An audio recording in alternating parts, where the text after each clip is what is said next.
Do I have all the things? More coffee. Definitely more coffee. A very strong case can be made that caffeine contributed to the Enlightenment and the Age of Reason and the Industrial Revolution, all of which required us to think in much more focused linear terms. There. I'm much better now. I'm feeling much better now.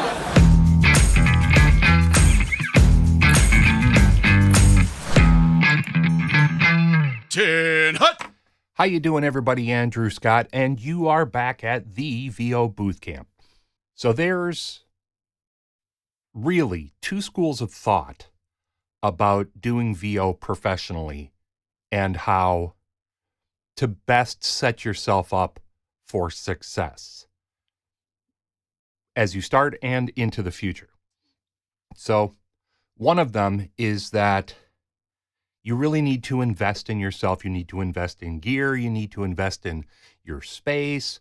And going along with that is a school of thought that says, in order to increase your chances of getting jobs and being successful, you really should, or all the real pros will invest in somebody to do things like create a demo for you and at times to actually like do your editing if you're a good on mic talent, but you're not really great with the whole editing thing. So the other school of thought, and this is kind of the camp I'm in, is that you really owe it to yourself to learn to do as much of the production process as possible yourself. And if I'm being honest with you, both sides of that equation have their merits. But the truth is, the school of thought from the former argument, the have people do it for you argument, really kind of necessitates that you're going to be a particular type of voice talent. And that is, you're going to be going for very high-paying, high-profile national spots, and you're going to be doing that type of work pretty much exclusively. Doesn't mean entirely. You know, you can do smaller jobs here and there, but your bread and butter is high-paying, high-profile jobs. And one of the reasons why is because you've only got so much pie.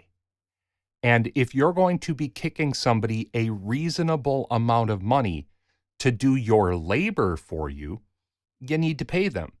And so that amount of payment has to come from somewhere, and that's that job pie. May I pay? Now, if you're making $4,000, $5,000 for a 10-minute read to be used as, I don't know, corporate training or something like that, at that stage, you can afford to pay somebody $200, $300 to do that full edit. That makes sense. But the other side of the coin is this. You're probably not there. If you're, starting out as a talent or investigating or thinking about VO, you're not at that level. I'm not at that level. I do national work, but it's not my bread and butter. My bread and butter, or my bread and margarine, I don't know. My bread and butter is mid-level jobs that $500, $600, sometimes upwards of $1,000. But I really don't have $200, $300 to pay somebody to do my work. In much the same way that, generally speaking, I don't have thousands of dollars to pay for some big-time studio to produce my demos. Now, if I were to grow my business further in that direction, maybe so.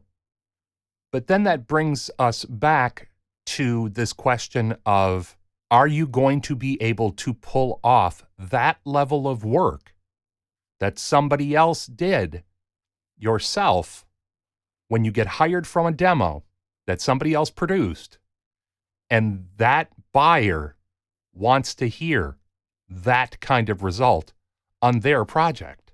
Now, I say this from personal experience. When I started out, I had my own set of demos, wasn't getting any traction. Saved up a bunch of money, paid a big studio to produce a demo for me. It sounded chef's kiss. It was great. My reads were really good. And I pitched it out there and I started getting traction. And the second job I got was for an audiobook where they heard my audiobook reel and they went, "This is great." And I couldn't come anywhere near the sound that they hired me to produce. Yeah, I looked pretty darn stupid. The good news is I did figure out a way to massage the whole deal and move forward with that book. But it really was a stumbling point. It could have done me some significant damage. Fortunately, in that case, it didn't. But I swore to myself from that point on that I was never going to use something by way of a demo or a sizzle reel that I couldn't equate with my own DAW and my own fingers and my own ears myself. So as you move forward and you're making decisions about how to go about your business, keep those things in mind. I'm not here to tell you one way or the other, but when you see somebody coming into a thread or a forum or something like that saying, I'll do your editing for you. At first, it might seem like they're offering to teach you or help you learn. Majority of the time, they're not. They're just in there using their hustle muscle to try to generate their own work. And yeah, you know what? $50 to $100 per finished hour doesn't sound too bad until you suddenly realize that you're pitching for $150 to $200 per finished hour work. Suddenly, your portion of the pie is mostly snack-sized and not Thanksgiving dinner-sized. So I really encourage you, try to learn, master, and perfect as many skills as possible yourself. It will pay you back, not somebody else. So that's what I got for you this week. Do me a favor, do the like, click, subscribe thing. I'd appreciate it. And make sure to join us on our Discord server. We'd love to have you, and we'd love to talk with you about perfecting these very skills. But until next time, everybody, I'm Andrew Scott, and you've been at the VO Bootcamp. See you later, everybody. Bye-bye.